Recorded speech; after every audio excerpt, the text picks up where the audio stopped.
दुखी होने लग जाती है, हैं?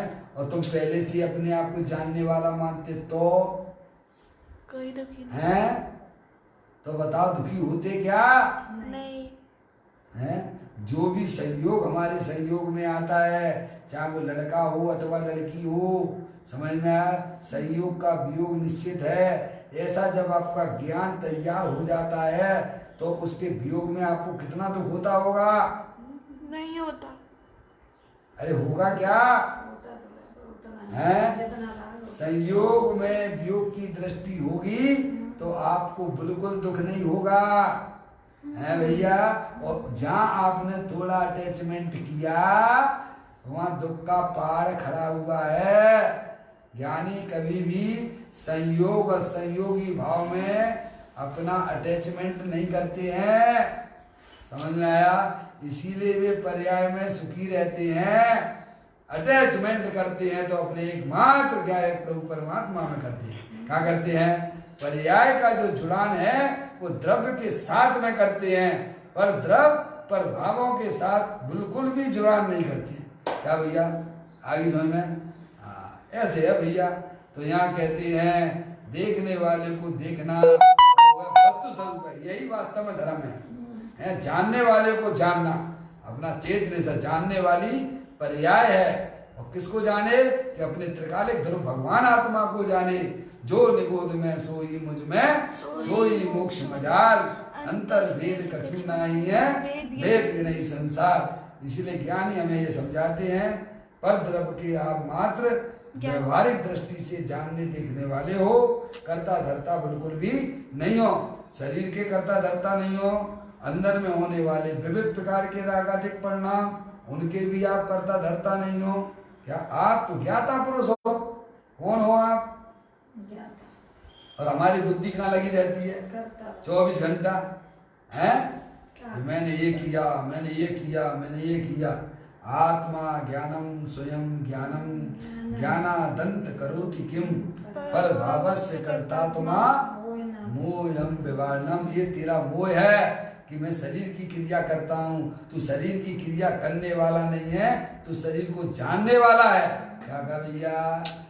है वास्तव में तो शरीर का जानने वाला नहीं है, तू तो अपने आत्मा को ही जानता है। जो आचार्य कुंदकुंद देव ने 17वें 18वें नंबर की गाथा में ये बात कही है कि आबाल गोपाल को अनुभूति स्वरूप भगवान आत्मा ही जानने में आ रहा है। लेकिन पर द्रव्यों की रुचि होने के कारण से, पर द्रव्य में कर्तृत्व बुद्धि और भोक्तत्व बुद्धि होने के कारण से यह अपने जानने वाले स्वरूप से स्लिप हो रहा है। क्या कहा भैया?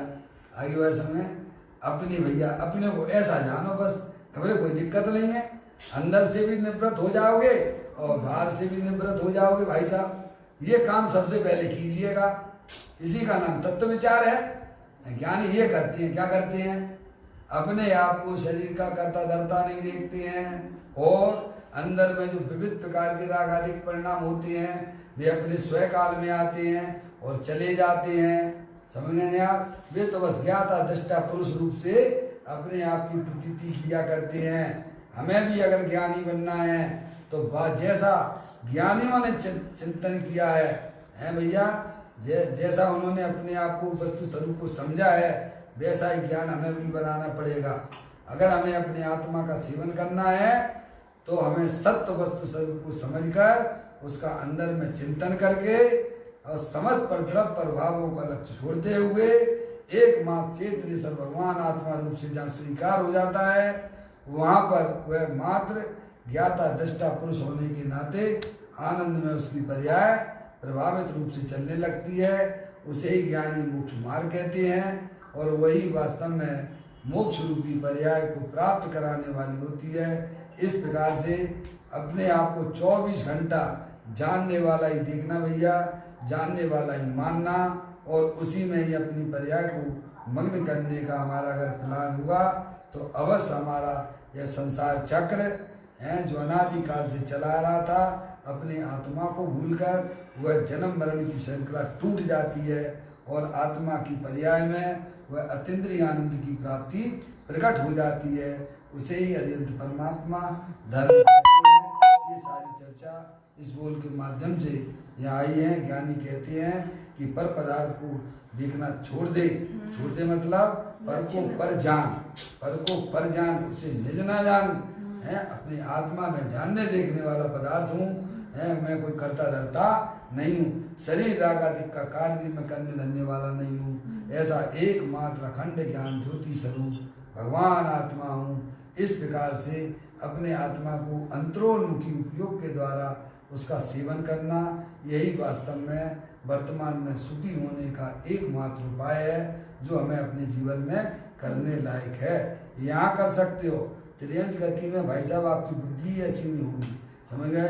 नरक में इतनी प्रतिकूलता होगी कि हमें ऐसी सुध ही नहीं होगी। ऐसे संस्कार अगर हम अपने आत्मा में डालेंगे अंतरोन्मुखी उपयोग के द्वारा, तो वर्तमान में भी हमारी पर्याय में बहुत सारे दुख जो पर्याय थे वो विलय को प्राप्त हो जाते हैं भाई साहब। इस प्रकार से जिनवाणी माता के द्वारा अपने आत्मा के स्वरूप को पहचानना और फिर अंदर में उसका चिंतन करना, विचार करना और सही वस्तु स्वरूप में अपनी पर्याय को स्थापित करना, इसी को अरिहंत परमात्मा ने यहाँ धर्म कहा है। अभी अपना समय हो गया। चैतन्य काय सुमरण प्रति क्षण करो रे।